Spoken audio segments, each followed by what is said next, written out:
It was quite an exciting week in Rambler Sports.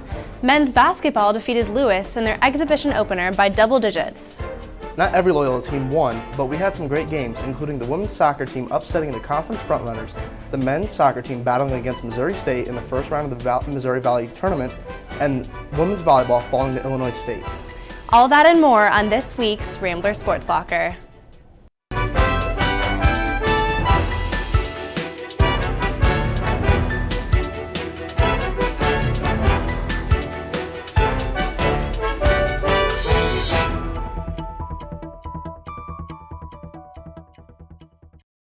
The Loyola women's soccer team had a bittersweet end to its season with a loss to Evansville, ending a strong season with a final record of 9-7-5. The Ramblers lost to the Purple Aces in a penalty shootout that ended in 5-3. The women's soccer team had their season come to an end Sunday afternoon against the University of Evansville in the Missouri Valley Conference Championship. The fifth-ranked Ramblers battled to the second-seed Purple Aces to a draw after 110 minutes of play, forcing the game to go into a penalty shootout. On the second penalty kick, Purple Aces goalkeeper Whitney Biggs denied Rambler Mariah Vikic's shot. Evansville went on to make every penalty and capture the Missouri Valley Conference Championship. The Purple Aces received an automatic bid to the NCAA tournament with the victory. We will now send it to Alfredo Rodriguez for his weeks by the numbers, where he will give us an interesting combination. Hello, my name is Alfredo Rodriguez, and today we're exploring the number 114. Well, more like 11 and 14. 14 is the number of away games the men's basketball team will play this season, being half of them against conference rivals. This year, some of the places the Ramblers have to visit include Albuquerque and Alaska, while the most challenging visits are the ones expected to Notre Dame and Wichita State. We continue with Loyola sports accomplishments and now move to club soccer.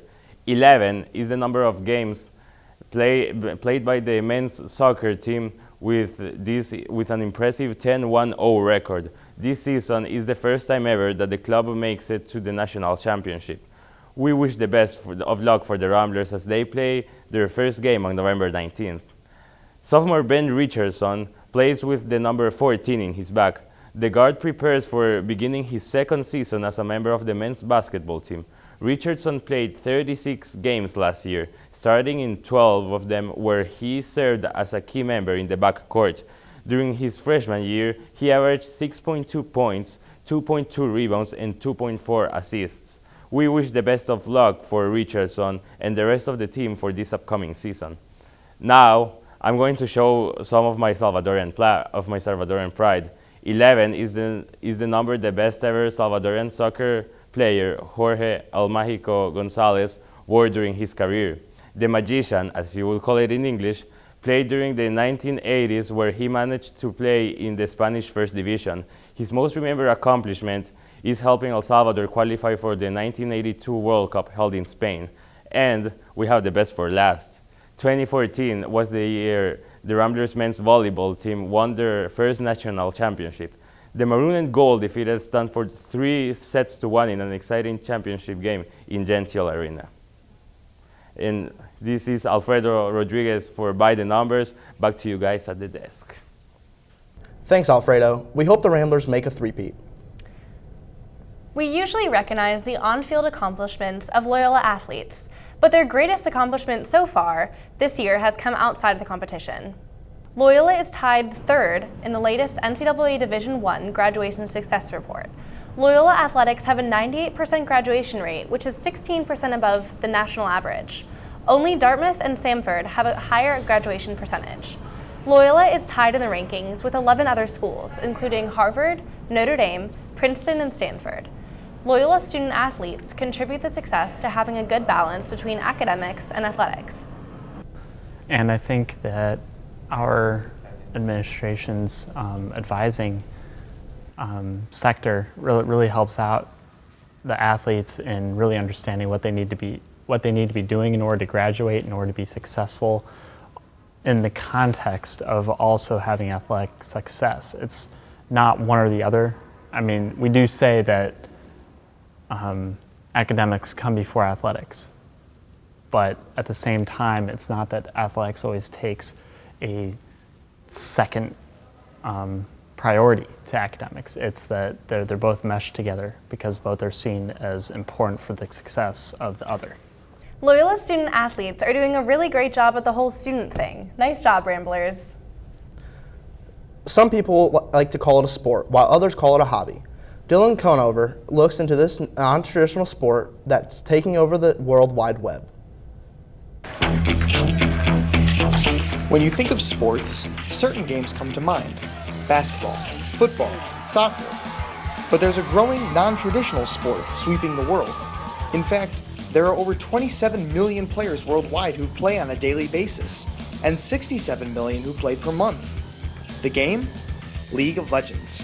League is an online game where the player controls a character with various magical and combat abilities. Teams have 5 players, and the goal is to destroy the opposing team's towers, which are located at opposite ends of the field of battle. While traditional sports require athletic prowess, League of Legends requires strategy, quick thinking, and dexterity.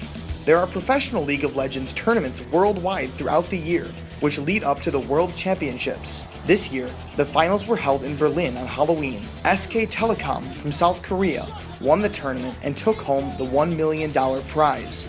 On average, professional league players can expect to make between $100,000 and $500,000, with the highest paid player making more than $1 million this year. This excludes sponsorships, prize money from tournaments, and streaming advertisements on their own personal webcasts. Online gaming is becoming so popular that even universities are taking stakes in the industry. In 2014, Robert Morris University in Chicago was the first college to give out athletic scholarships for gaming and to recognize online gaming as a varsity sport. Sophomore Josh Farrar runs track at Loyola. He began playing video games with his dad when he was 7 years old. Now he's still gaming. 2 years ago in my prime, I was playing with pro players all the time. I never got a direct offer from a professional League of Legends team. If I would have looked out, tried to reach out, I might have.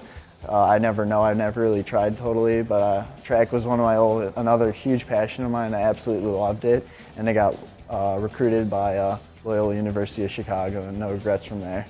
Some people argue League of Legends isn't a sport, while some believe it is. I think it is a sport. Either way, it's taking the world by storm. For the Rambler Sports Locker, I'm Dylan Conover. Game on, gamers. You're such a noob, and that's with 2 zeros. Men's basketball came in hot with a 75-65 win over Lewis at Gentile Arena. The Ramblers built up a lead of 25 points against Lewis in the second half, with junior Milton Doyle scoring 16 in the second half, with a total of 21 points by the end, joined by Devin Turk with 17 points and Montel James with 13 points, contributing to the team's win against Lewis. Men's basketball opens its season this coming Friday, the 13th, against UT San Antonio, with a tip-off scheduled for 7 p.m. in Gentile Arena. The men's soccer team took on Missouri State University in the quarterfinals of the Missouri Valley Conference Tournament this past Wednesday and came out victorious. The game was held 0-0 through the 84 minutes of play, and with rain pouring down, first-year midfielder Fabian Lifka put away a free kick from over 30 yards out. On a single bounce, Lifka's kick went untouched into the upper corner of the net, and that secured Loyola's spot in the tournament semifinal against the first-seeded Southern Illinois University of Edwardsville on Friday. Athletes in America are offered a unique public stage from which they can voice opinions and move people to enact change. Just because they can, though, does that mean they should? Let's send it to the Ramble to discuss. Hello and welcome to this week's Ramble. I'm your host, Bridget Murphy. I'm here with Trisha McCullough and Mike Nitsch. And so earlier this week, University of Missouri President Tim Wolf resigned under pressure from the student body. A part of these protests from the student body came from over 30 black football players from the Mizzou's team who decided to boycott until Wolf resigned. So we're here today to talk about athletes and activism. Are athletes, with their platform and their public stage, are they responsible for enacting social change and speaking out? Trisha. I do think they are public figures. They're in the public eye, even at colleges and universities, and they are held to that high standard, and they should speak out if they have if they have a problem with something, if something injustice is going wrong, they should try and make the change. If they have that power, they should do that. Like you said at Mizzou, the football players, they're the ones who got that action rolling, and they hit the board in the university where it hurt their wallets. So I just think if you have the opportunity to do something, why not try and make that change? Mike? You know, you brought up some really good points there, but I think that what's important to remember is that it wasn't really the football players who started it. There have been protests going on for a few weeks now. We know about the hunger strike that happened as well. And I think that it's important to remember that although athletes are very high profile, they don't have a responsibility to be activists. Sure, that's a positive, and you know, when they can and when they see something that's wrong, they should speak out. But it's not their responsibility. Their responsibility is to play a game. Trisha, now a lot of athletes are outspoken about a lot of things, and sometimes they get into trouble when they voice views that are controversial, or even when they get on their public stage and say things like, you look at Jameis Winston's situation, gets on a table in the cafeteria and starts yelling obscenities in the student union. Like, that's one sort of public forum where athletes can say things, and when they do, it's harmful. So what is your response to that sort of speech by athletes? I think they need to be smart about it, fight for what you believe in, and don't do stupid things like he did, and just really try and just since they're held to that high standard, they need to watch what they're doing constantly, and that's just part of being an athlete. That's part of being if you want to call it a celebrity, whatever. So they need to watch what they're saying at all times. I mean, it's not even just activism, it's everything. So, but if they have the chance to do good and do the activism, I think that's something they need to do. And Mike, a lot of what people are saying about these athletes using their voices is that, especially with the fight with Mizzou, it's the students of color feeling like their voices aren't being heard, whereas the football players, their voices are automatically heard because the university cares so much about their future in the athletic program and the future of the university. What would you say to athletes who don't feel that it's responsible, even though that they can and have the opportunity to be a voice for the voiceless? Well, you know, there are a lot of people who do, you know, suffer from not being heard, right? But to put it on the athlete's shoulders is a mistake. You know, when we talk about athletes in college, it's a student athlete. So I think that for students, you know, you and I, we should be talking, right? We have this platform here, so why can't we, you know, have our voices heard? I think that it's a mistake to just expect that the athletes do all the work here. Sure, they have their own platform, but they're student athletes, right? So I think that the most important thing is that we remember that students have the power to enact changes. You know, we've seen it year after year and fight after fight, and I think that it's the most important part of being a student athlete, that they can come together with those around them and join in the protests of the school as athletes, which is a plus. But, you know, I think that it does rest on the students' shoulders to start enacting change and protesting. I'm going to go a little bit off script this week and call it a tie, actually, because I do think that athletes are held responsible, and I think it is a responsibility of theirs to have to use their voice for those whose voices aren't heard. But what you just said, Mike, is that it's all students. All students are responsible for making sure that people whose voices aren't heard are heard, and making sure that the administration has to answer to all of their students, not just the ones that they feel like listening to. So we're going to send it back to the desk over here with the tie. Yesterday, Loyola staged its own rally in support of Mizzou and the students of color fighting for equality. For more coverage of that event, see the Loyola Phoenix website. Unfortunately, that's all the time we have today. I'm Justin Sanchez. And I'm Frankie Diemer. Tune in next week for another up-to-date look at the Loyola sports on the one and only Rambler Sports Locker.